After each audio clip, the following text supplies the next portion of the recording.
Advertencia. La siguiente historia está sacada del fanfic de Wattpad creado por Joel Díaz Espinola, links de su perfil y la historia disponibles en la descripción por respeto a su autor original. Gate, Estados Unidos y el hombre en el castillo, capítulo 5. 1 de julio de 2023 y 1962, El Colorado, segundo equipo de reconocimiento. 7 horas con 5 minutos de la mañana. El segundo equipo de reconocimiento no se encontraba muy lejos de Cannon City, recibieron una llamada radial perteneciente al primer equipo de reconocimiento liderados por Gregor. En la base se les ordenó que debían partir de inmediato, ellos serían los primeros en unirse al equipo de Gregor y los ayudarían a reforzar los alrededores de la ciudad. El resto de los refuerzos le seguirían por detrás con zapadores, ingenieros y todo tipo de equipo de comunicaciones y alerta temprana en caso de algún tipo de escaramuza o enfrentamiento. Los que integraban el segundo equipo de reconocimiento eran 1. Edgar Pearson, blanco armado con una M4A1. 2. Jack Shikashe, Apache armado con una R15. 3.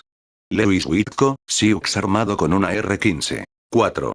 Keeler Gawoni, Cherokee armado con una M4A1. 5. Samuel Dickinson, blanco armado con una M16A4. 6. Tom Bradford, blanco armado con una M4A1. 7. Bill Henry, afro armado con una Barrett M82. 8.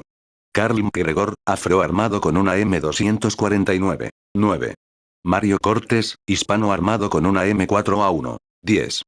Hiro Abe, japonés armado con una M4A1. 11.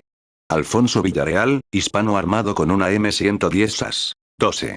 Seo Jin Choul, coreano armado con una M16A4. Como era de esperarse también en este equipo, ellos también mezclaron todo tipo de razas en el equipo para que no pensaran que eran imperiales o nazis. El capitán Edgar Pearson, el líder del segundo equipo de reconocimiento, tuvo que detener el convoy para luego bajar. Dos de sus compañeros también bajaron, que eran Tom Bradford y Carl McGregor. Otro miembro bajó para tomar una posición alta en un árbol que vio como un buen lugar de observación. Este era Alfonso Villarreal, uno de los mejores francotiradores de los equipos de reconocimiento. Subió lo más alto que pudo y empezó a escanear la zona. El resto del equipo se quedó en donde estaban y desplegaron un dron en el aire para buscar posibles amenazas y luego desplegaron otro para seguir de cerca al equipo. La razón por la que Edgar detuvo al convoy fue porque localizó un automóvil unos metros más adelante al doblar por una ruta sin asfaltar. Edgar tomó su radio y habló. Edgar. Dickinson, oye Dickinson, ¿estás viendo esto? Dickinson. Sí, puedo verlo, parece un viejo coche abandonado. Carl se emocionó por el auto que aunque era un diseño antiguo, estaba como nuevo. Carl. Es un viejo Chevrolet señor, pero es un modelo muy antiguo. Ojalá tuviera uno de estos. Tom. Yo también quisiera tener uno, a diferencia de los autos modernos, los que son como este clásico son construidos para durar décadas. Halagó al auto otro de sus subordinados. Definitivamente era la verdad. Los autos más viejos eran más duros y, al menos para él, se veían mejor que la mayoría de los vehículos que se fabrican hoy. Edgar. ¿A dónde va este camino? Preguntó por su radio para que el dron explorara el camino en donde se hallaba estacionado el coche. Tom y Carl siguieron para ver el camino mientras que él se quedaba junto al auto abandonado, abrió la puerta y revisó el interior. Lo que encontró fueron algunos billetes y un viejo revólver en el tablero. Al ver que los dueños anteriores del coche nunca lo recuperarían, tomó los billetes y se las metió en el bolsillo, pensó que le serían útiles más adelante. De repente Hiro lo llamó por el radio. Hiro. Señor, una camioneta va hacia el oeste, conduciendo hacia. Hiro hizo una pausa momentánea antes de continuar. Hiro. Tenemos un coche que se dirige hacia el oeste, viniendo directo hacia ti. Edgar. ¿Cuántos hay dentro? Preguntó por el radio. Hiro. Las imágenes térmicas del dron muestran una sola firma de calor en el interior. ¿Quiere que nosotros nos encarguemos de él? Edgar. Negativo. No sabemos quién es y no queremos asustarlo. Solo quédate con el dron y vigílanos. Hiro. Entendido señor. El camión se acercaba a su posición. Echándose el rifle al hombro, Edgar salió a la mitad de la carretera, haciéndose visible al conductor. Tuvo la precaución de apagar su radio y ordenó que informaran a Tom y a Carl que no se dejaran ver todavía. Algo me dice que alguien está buscando a esos cazadores que causaron un escándalo en Cannon City, pensó en su mente.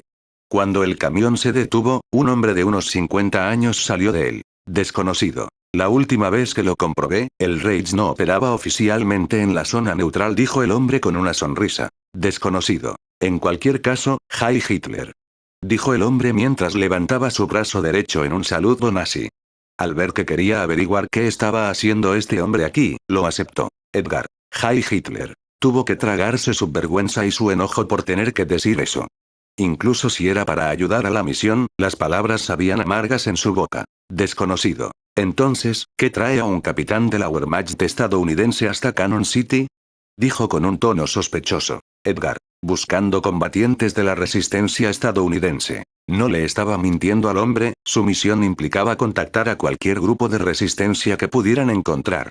Pero su misión era ayudarlos, no matarlos. Desconocido. Es un poco divertido, considerando que estás aquí solo, en las afueras de esta ciudad degenerada, afirmando estar buscando guerrilleros de la resistencia.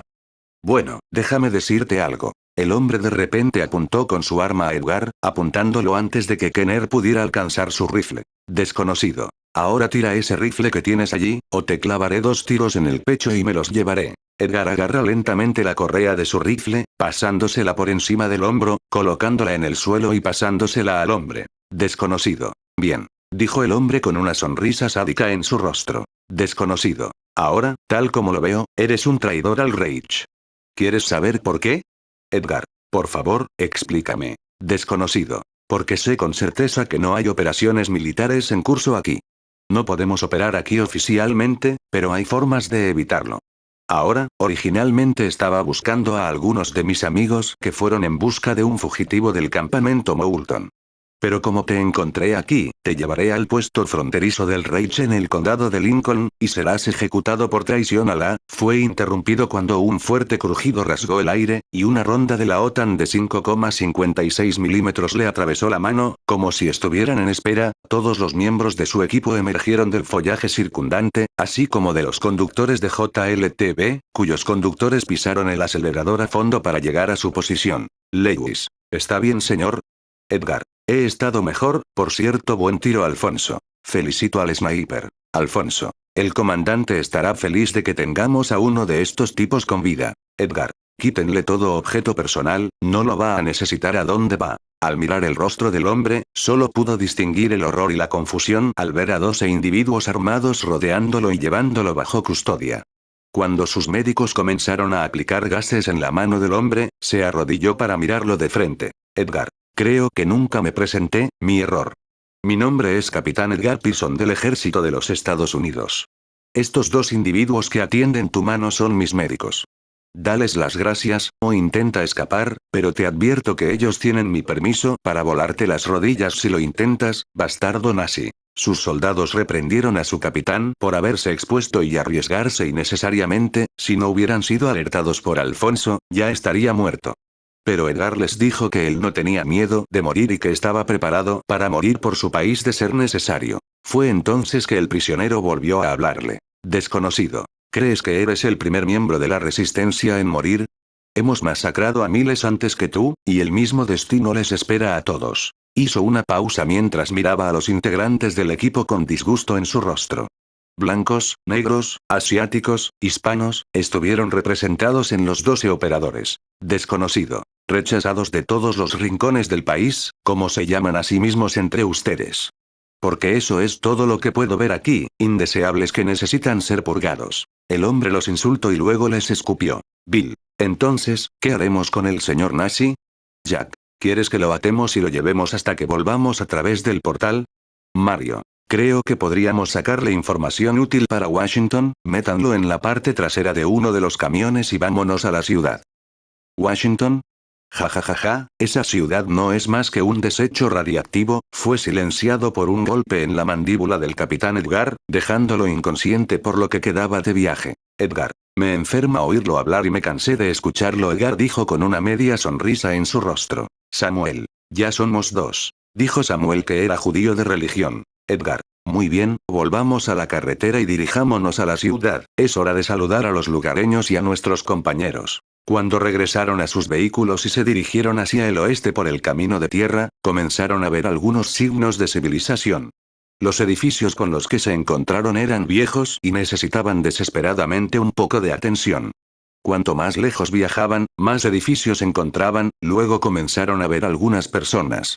No podían creer que esta ciudad fuese Cannon City, lucía muy diferente a la Cannon City de su realidad, y la ciudad comenzaba a cobrar vida. Kenner. Por Dios, esto es muy deprimente. Muchos edificios parecían abandonados o no habían visto nada en términos de reparación durante años.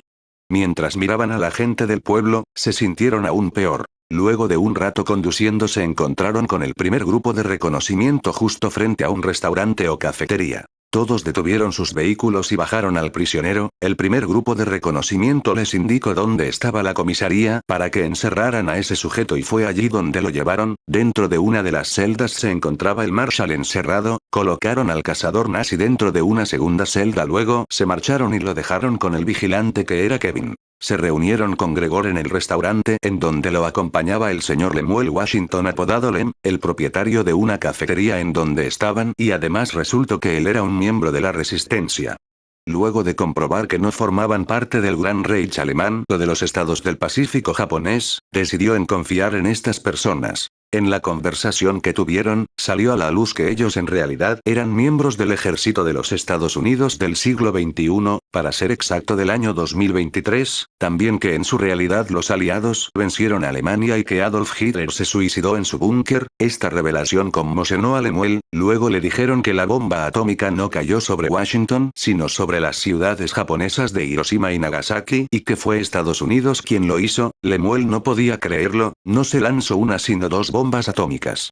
Lemuel no podía creerlo, en el fondo sintió que lo merecían, pero luego pensó en cómo se sintieron ellos en el momento que se enteraron de que Washington fue bombardeada. Los japoneses eran crueles, pero los inocentes no merecían pagar por los errores de los que sí lo hicieron. La conversación siguió y descubrió que en la década de los 50 comenzó la conocida carrera espacial. En su propia realidad no existía nada parecido. Esto era la diferencia en un mundo con nazis y uno en donde no los hay. Su mundo debía de estar más de 15 años por detrás de lo que eran esta América paralela. Toda la culpa la tenían los nazis y los japoneses con sus ideas de segregación extremas, fanatismo, y aún hay que mencionar sus crímenes de odio hacia los judíos, cristianos y afros. Lemuel accedió a contactar a otros miembros de la resistencia para que interactuaran con el ejército estadounidense del siglo XXI. Los americanos buscaban a 3 personas en específico, que según ellos podrían ser muy importantes en el desenlace y en la futura forma de gobierno de los Estados Unidos, si es que aún seguían con vida. Estas personas eran: el primero era el general Theodore Roosevelt Jr., quien fue un hijo de Theodore Roosevelt, presidente número 26 de los Estados Unidos de América. En la otra dimensión es conocido como el único general que desembarcó en las playas de Normandía, pero también fue Normandía donde encontró su muerte. En esta realidad jamás murió, pero desapareció luego de la rendición. El segundo era John Fitzgerald Kennedy, un teniente de la patrulla de la Marina Americana, el cual su familia tenía muy fuertes lazos en la política. Luego de la guerra se mudó a Nevada y nadie lo volvió a ver desde que el Kempeitai irrumpió en su casa. El tercero y último llevaba un apellido que no se lo esperaban: Nelson Aldrich Rockefeller. Este último nombre tomó por sorpresa a la resistencia.